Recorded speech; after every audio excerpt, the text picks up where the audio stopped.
I'm here with Jack from AFTV. We just watched Arsenal beat Dinamo Zagreb 3-0 at home. Your thoughts on the performance? Good enough, I think. It's one of them ones where, you play so many games, playing every 3 days, smaller squad. It's just a get in, get out. It's mature. It's not destruction. We didn't go put 5, 6, 7 past them, but it's mature. We didn't concede that many clear-cut chances. We got 3 goals. Go home, rest up. Wolves, they come thick and fast. So content with how it ended. Yeah, I would say so.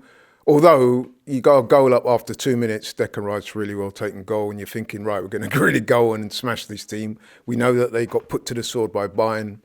I think it was something like 9-3. They've not played a competitive game in their league since, I think it was the 14th of December. So you're really looking at it thinking Arsenal could really go on and do something special here. But it took us till the 66th minute to get the second goal. Was there a bit of frustration creeping in, do you think, or what? I think a little bit, because it's one of those where you just want to build the confidence, and especially when you look at recent games, like, with all due respect, like, they're a good team, they're level with City in the league phase, but they're not like a Villa or something. And we've seen this season where Arsenal go 1-0 up, can't get that second, and then out of nowhere, some bolt from the blue, some Mbeumo dagger from outside the box, some Isak ridiculous header goes in against us, and then that's where we drop points. So I would have liked us to, put the foot on the throats and just go for the 2-3, go in half-time 2-0 up and just check out, rest some players. But look, job done, so it is what it is. But I think it sent a message, to... Yeah, you're right. I mean, I think that's what I was worried about. I was having visions of Saturday, to be honest. So we were 2-0 up against Villa, seemingly coasting, and then in the space of 8 minutes, we concede 2 goals and ended up drawing the game. And I was thinking, we need more goals to just put this to bed. We've got it in the end.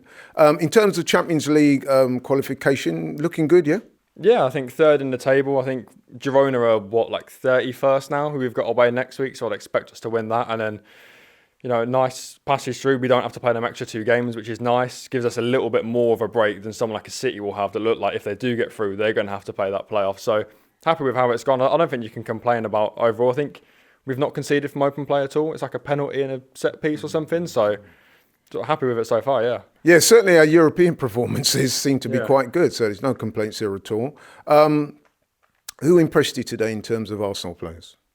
Declan Rice, I think, today is one of them games where grab the game by the scruff of the neck, gets the goal, defensively great, driving up and down the pitch, just so much energy.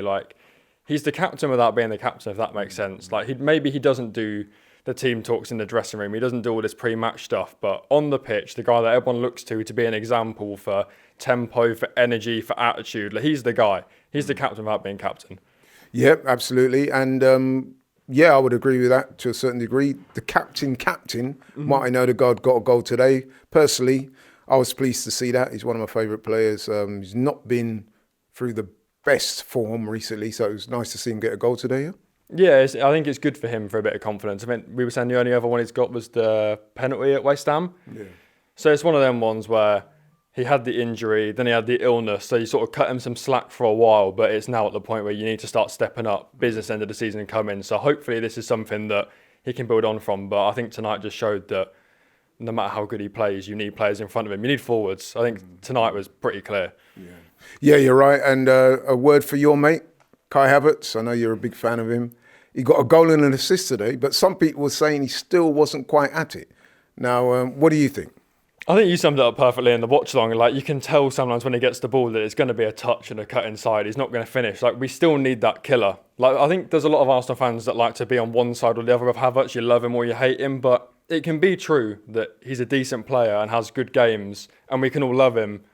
But you can also need to bring in a striker. You look at Liverpool, Darwin Núñez, 80 million. 6 months, not quite cutting it. So Gakpo comes in and then Chiesa comes in as an extra body up front. And it's okay, you're 80 million and we love you and we sing your name, you've got a chant, but if you're not playing well, you're not starting because we've brought in other bodies. So I think that's kind of where we're looking at with Havertz now is great game, let's praise him. I want to see all Twitter and all this positivity, great, but it still shows that we need someone, I think. And I keep saying I think a lot. Someone pointed out the other day. It's great to think. It is good to think. Yeah. The transfer market now is really shaping up, and you're looking at Sesko out there as well. Nottingham Forest are looking at breaking the bank for Cunha. They've also made a bid for Visser the other week. We can't keep monitoring and looking at players and admiring, target for the summer, might make a bid, internally discussing. Just go out there, show some ambition and put the money on the table for a forward, because everyone can see it's what we need. I don't think Arteta could have made it any clearer tonight. He brings on Kieran Tierney for like the third game in a row. He's even brought him in at left wing in other games. And he brings on Butler Adeji as the next striker. Like, that wasn't we're going to give you a debut because we're feeling nice. This is you are the only attacker, because we've already brought on Trossard. So if we want to mix it up and rest Havertz, Stan, Josh, if you're in the crowd, this is what we've got. This is what I'm working with. I'm working with Tierney, Trossard, and Butler Adeji as my subs. So I think it's time now to show it. Praise what we've got, praise Havertz, praise Trossard, but please bring some forwards in. You've got a week. Yeah, I mean, you make a very good point there. And it's not rocket scientists. Everybody knows we need a striker. Now, a question for you. So we've been linked with 2 strikers as of recent. There seems to be a lot of press around the 2. Sesko and Cunha. If it was down to you, if you could only get one, which one would you plump for? Sesko, 100%. I think Cunha's one of those players where you play him through the middle and you have that conversation in about a year's time. He's not an out-and-out 9. Maybe we still need a striker. I think you put him out on the left and it's the great player, but maybe a little bit wasted out wide. Can we get him more centrally? And we don't play that floating 10. We have Odegaard, so maybe not the one for me. And a Sesko, people say, not Premier League proven, not ready, but the way the market shapes now, that they don't appear. Unless you're looking at an Isak, who we're not going to get, he's going to be 150 million.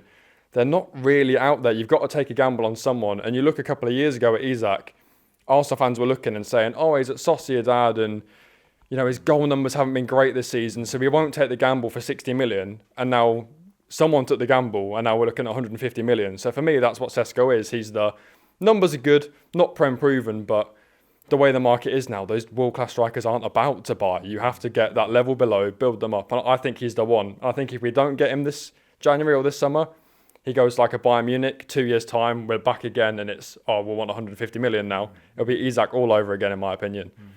Interesting thoughts. Me personally, I would slightly lean towards Cunha, but I would say I would take either player. So I think we need 2. I think we're picking and choosing. But in an ideal world.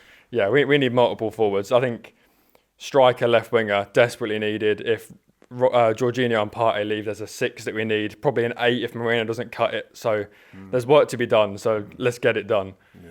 Okay, sorry, I nearly called you James there. Okay, take care. Thank you very much. Nice one.